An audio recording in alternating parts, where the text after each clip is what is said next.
tous, on se retrouve aujourd'hui dans une nouvelle vidéo et aujourd'hui je vais vous donner quelques petits conseils pour retenir son parcours en concours. C'est parti! La première chose, c'est de bien manger. Alors que ce soit le soir, avant le concours, ou le matin, il ne faut pas partir le ventre vide. Parce que du coup, on est beaucoup moins concentré et ça marche beaucoup moins bien. Il y a des aliments qui favorisent aussi la concentration. Vous pouvez retrouver les noix et les fruits secs qui sont très bons pour la mémoire, mais il y a plein d'autres aliments qui nous aident à bien retenir. Ensuite, il faut penser à bien dormir. Il faut éviter d'aller en soirée jusqu'à 5 h du matin avant d'aller en concours. Si vous arrivez crevé sur le terrain de concours, ça va être un peu plus compliqué de retenir son parcours. Également la veille, on peut préparer toutes ses affaires à l'avance. Alors moi ce que je fais, c'est que le samedi, je prends mon temps, le samedi après-midi, je prépare toutes mes affaires, je les mets déjà dans la voiture, je prépare mon cheval et je me mets en condition.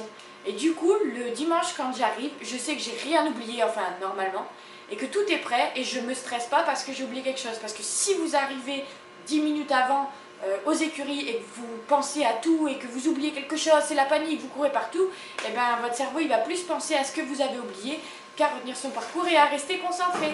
Une autre chose, c'est d'essayer de ne pas arriver en retard. Parce que si vous arrivez sur le terrain de concours à la bourre, que vous pensez à préparer votre cheval, à ne pas être en retard, à pouvoir détendre, à être sûr de passer au bon numéro, et bien la reconnaissance elle va se faire et vous n'allez pas du tout vous concentrer sur la reconnaissance et vous allez oublier la moitié des obstacles. Enfin, essayez de ne pas être en retard. Ne demandez pas à Maxime de vous conduire, parce que ça, il ne sait pas faire, ne pas arriver en retard. Le plus important, c'est la reconnaissance. Alors moi, la reconnaissance, je la fais toujours une première fois avec mon coach. Je suis toujours là avant que ça sonne, et je profite même du temps qui monte le parcours pour déjà analyser.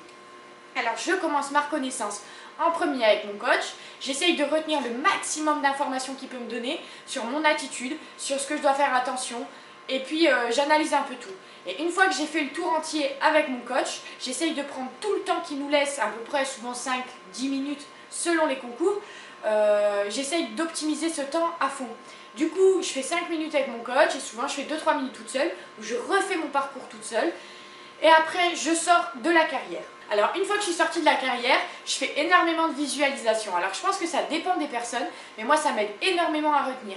Donc, je me mets à l'extérieur, je ferme les yeux et je visualise mon parcours comme si j'étais à cheval. Exactement à l'endroit où je dois poser, où mon cheval doit poser le pied, à l'endroit où je dois regarder, aux choses que je dois faire attention. Et je le refais 2-3 fois dans ma tête et c'est parti. Également, quand mon numéro le permet, j'essaye de regarder un cavalier en piste. Alors souvent j'essaye de regarder le premier et le deuxième quand mon numéro le permet, parce que du coup si je suis première, je suis la première à passer et je peux pas regarder le numéro. Et ça me permet de visualiser encore plus et de vraiment bien retenir et de me concentrer sur ce que je dois faire.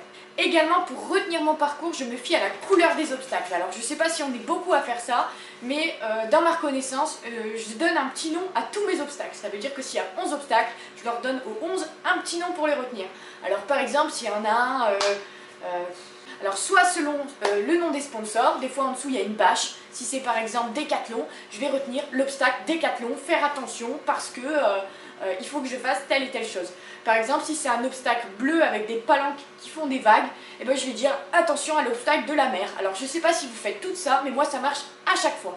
Alors ensuite, je pense qu'une chose qui est importante aussi, c'est de relativiser. Quand on sort en concours, c'est vraiment pour se faire plaisir. Et je pense que si on met trop d'enjeux sur ce qu'on est en train de faire, bah c'est justement là que ça foire et qu'on peut oublier. Donc du coup, moi je pense que je prends un concours comme ça vient et je me fais plaisir. On n'est pas à la Coupe du Monde et du coup je prends le temps de le faire et l'essentiel c'est de m'amuser, même si j'avoue j'aime bien gagner.